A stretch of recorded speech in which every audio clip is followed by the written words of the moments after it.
So ఈరోజు గద్దర్ అవార్డులు 2025 ప్రకటించడం అనేది జరిగింది. సో ఇక్కడ రాజు వెడ్స్ రాంబాయ్ సినిమా సంచలనం సృష్టించినటువంటి విషయం తెలిసిందే. సో రాజు వెడ్స్ రాంబాయ్కి గద్దర్ అవార్డు ఉత్తమ చిత్రంగా రాజు వెడ్స్ రాంబాయ్ చిత్రాన్ని ఎన్నుకోవడం అనేది జరిగిందని చెప్పేసి కూడా చెప్పుకోవచ్చు. అలాగే ఉత్తమ నటుడిగా నాగ చైతన్య తండేల్ సినిమా నుంచి నాగ చైతన్యకి, అలాగే ఉత్తమ నటికి Rashmika Mandanna the girlfriend సినిమా నుంచి ఉత్తమ నటిగా రష్మిక మందన ఎన్నికయ్యారని చెప్పేసి కూడా చెప్పుకోవచ్చు. అలాగే ఉత్తమ ద్వితీయ చిత్రం దండోరా, శివాజీ కీలక పాత్రలో నటించినటువంటి చిత్రం దండోరాకి ఉత్తమ ద్వితీయ చిత్రం. సో మొదటి చిత్రంగా రాజు వెడ్స్ రాంబాయి, అలాగే ఉత్తమ ద్వితీయ చిత్రంగా దండోరా సినిమాని అవార్డు వరించింది. అలాగే ఉత్తమ తృతీయ చిత్రంగా ది ప్రీ వెడ్డింగ్ షోకి సో దాదాపుగా 3 ఉత్తమ చిత్రాలను ఎంపిక చేశారు. మొదటి ఉత్తమ చిత్రానికి రాజు వెడ్స్ రాంబాయికి అవార్డు రావడం అనేది జరిగింది. ఉత్తమ రెండో చిత్రానికి దండోరా సినిమాకి అవార్డు రావడం అనేది జరిగింది. ఉత్తమ తృతీయ చిత్రంగా ది ప్రీ వెడ్డింగ్ షో, అలాగే నేషనల్ ఇంటిగ్రిటీ సినిమాకి కూడా తడేల్. సో తడేల్ నుంచి 2 అవార్డులు వచ్చినాయి. ఉత్తమ నటుడిగా నాగ చైతన్యకి, అలాగే నేషనల్ ఇంటిగ్రేట్ సినిమాకి కూడా తడేల్కి అవార్డులు రావడం అనేది జరిగింది.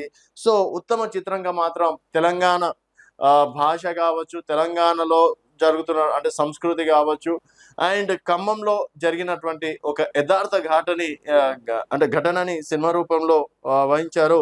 సో సినిమాకి రాజు వెడ్స్ రాంబాయికి ఉత్తమ చిత్రం రావడంతో సినిమా యూనిట్లు మాత్రం సంతోషం వ్యక్తం చేస్తున్నారని చెప్పేసి కూడా చెప్పుకోవచ్చు. అంటే తెలంగాణలో చూసుకున్నట్టయితే తెలంగాణ పరంగా రాజు వెడ్స్ రాంబాయికి రావడం అనేది శుభసూచకం అని చెప్పేసి కూడా చెప్పుకోవచ్చు.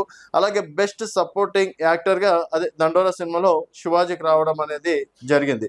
అండ్ యాక్టర్గా ఇక్కడ బెస్ట్ డైరెక్టర్గా కూడా రాజు వెడ్స్ రాంబాయ్ సినిమా సాయిలోకి అవార్డు రావడం అనేది జరిగింది.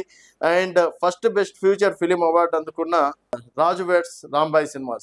సో మరి ఈ అవార్డులు రావడాన్ని మనము రాజు వెడ్స్ రాంబాయ్ టీమ్ తో మాట్లాడే ప్రయత్నం చేద్దాం. సో రాజు అన్న నమస్తే.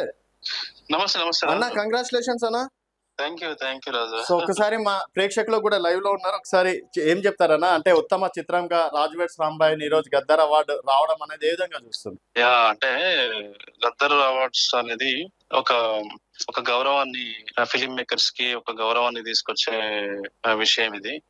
సో జ్యూరీ మమ్మల్ని గుర్తించి మా ప్రతిభను గుర్తించి మాకు 4 అవార్డు, ఉత్తమ చిత్రం, అంటే బెస్ట్ ఫ్యూచర్ ఫిలిం, అవును, బెస్ట్ డైరెక్టర్, తర్వాత best supporting actor Chaitu Jonnalagadda jury award అది, అండ్ బెస్ట్ సింగర్. ఎందుకంటే ప్రేక్షకులందరూ బాగా ఆదరించిన పాట రాంబాయి పాటకి బెస్ట్ సింగర్ గా వచ్చింది. సో ఈ ఉత్సాహంతో మరింత మంచి సినిమాలు చేస్తామని, అవి చేయడానికి ఇంకా మంచి సినిమాలు చేయడానికి ఇంకా రెస్పాన్సిబిలిటీ మాకు పెరిగిందని నేను భావిస్తున్నాను. Thanks to jury. ఓకే అన్న, అండ్ కంగ్రాచులేషన్స్ అన్న వన్ మోర్. సో మీరు గతంలో చేసినటువంటి సినిమాలు సక్సెస్ అయ్యాయి, ఫ్యూచర్ లో కూడా సక్సెస్ కావాలి, అలాగే తెలంగాణలో గద్దర్ అవార్డులు కావచ్చు, ఇంటర్నేషనల్ అవార్డులు కూడా అందుకోవాలని చెప్పేసి కూడా మా తెలంగాణ వెలుగు ఛానల్ నుంచి మనస్ఫూర్తిగా కోరుకుంటున్నాం అన్న. థ్యాంక్ యూ అన్న.